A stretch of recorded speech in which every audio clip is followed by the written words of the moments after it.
How to make one ingredient slime. Let's go. First, you're gonna get some dish soap, any type. You are going to stir for 5 minutes. It's been 5 minutes. Now we're going to put it in the freezer for 3 hours. In it goes. It's been 3 hours.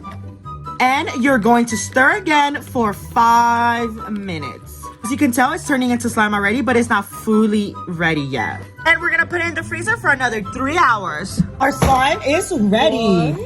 And here it is, 1 ingredient slime.